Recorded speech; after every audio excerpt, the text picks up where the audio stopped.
Hello, everyone, and welcome to this episode of Ignition Time. Let's go over the latest news after the new infrastructure deal that has been struck between President Biden and the Senate Republicans. Let's start by taking a look at an interesting clip featuring the Vice President, Kamala Harris. The Vice President said, I quote, "The act of getting vaccinated, the act of administering the vaccines, these acts are the very essence of what the Bible and so many faiths tell us about the importance of our role and our power when we say, love thy neighbor." Very interesting comments from the Vice President of the United States. Let's roll the tape and take a look. The act of getting vaccinated, the act of administering the vaccinations, well, these acts are the very essence of what the Bible and so many faiths tell us about the importance of our role and our power when we say love thy neighbor. Now, as you know, the conservative Democrat from West Virginia, Joe Manchin, has been a thorn as far as the White House is concerned in the infrastructure negotiations.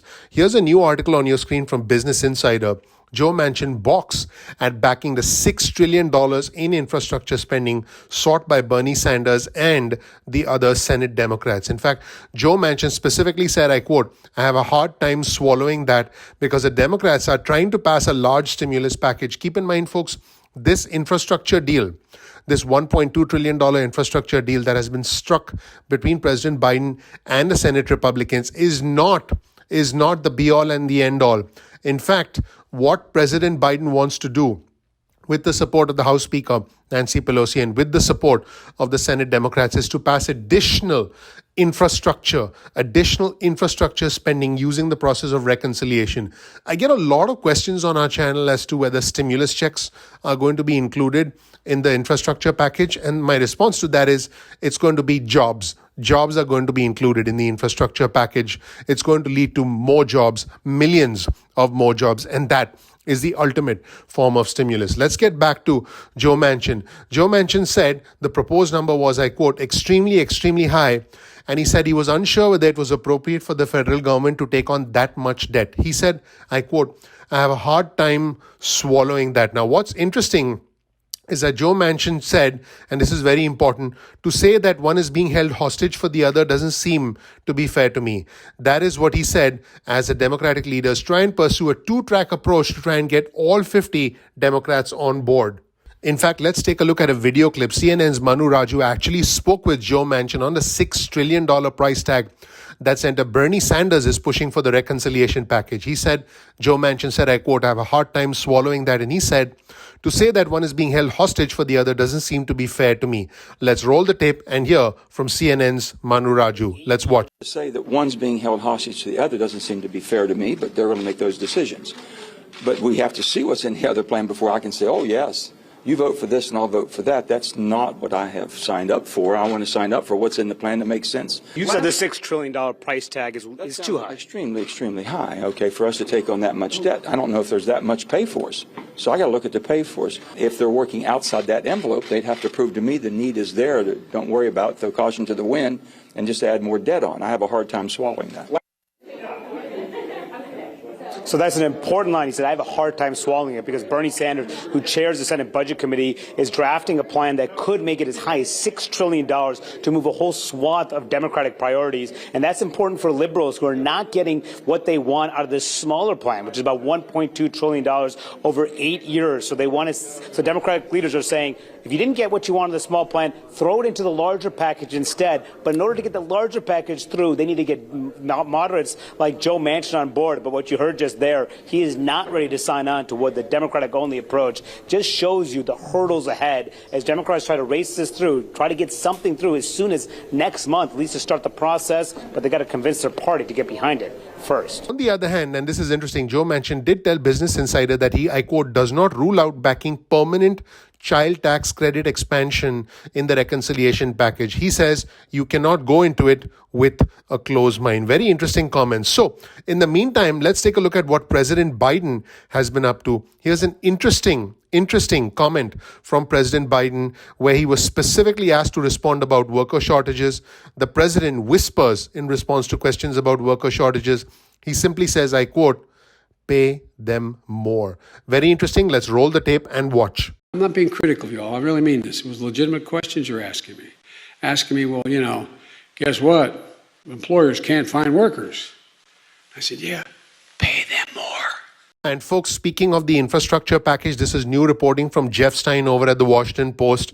And you'll see his tweet on your screen right now. A source confirmed to him that these are going to be the main ways that the infrastructure bill is going to be paid for. $100 billion from IRS enforcement, $40 billion in new spending. In other words, there'll be $40 billion in new spending on the IRS so that the IRS can collect more money in taxes that are owed to the federal government. That should result in $100 billion net. There's also going to be $100 billion from public-private partnerships.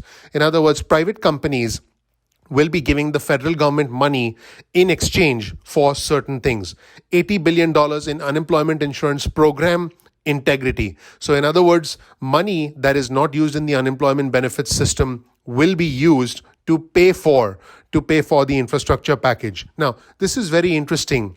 $60 billion in dynamic scoring and $65 billion in spectrum sales. In other words, the US government will sell spectrums pertaining to the internet, pertaining to wireless services in order to raise money. $30 billion in toll credits.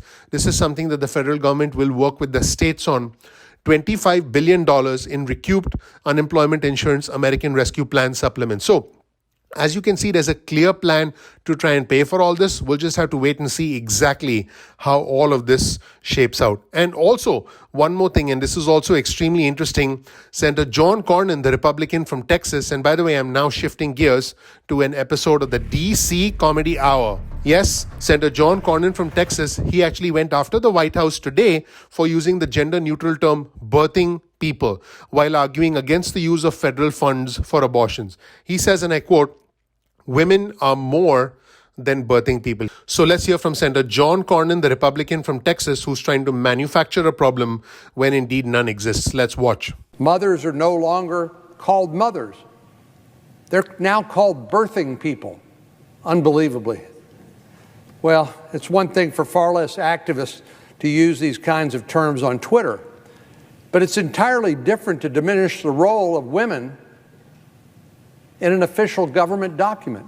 Women are more than birthing people. And if you thought that was interesting, let's take a look at Fox Business host Charles Payne. Now, the conversation between them gets a little heated towards the end of the clip, but what's interesting is that the Fox host Payne calls the founder Portnoy, I quote, a little on live TV. Let's roll the tape and watch this unbelievable segment that happened on live TV. And by the way, Portnoy's reaction is priceless. Let's watch. Someone sold AMC at $5. Well, then some people held and on they to wouldn't it. be complaining, would they?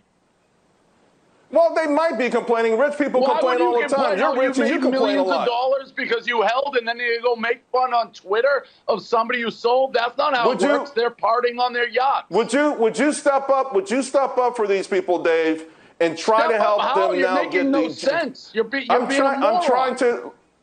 No, I'm not being. You're being a little.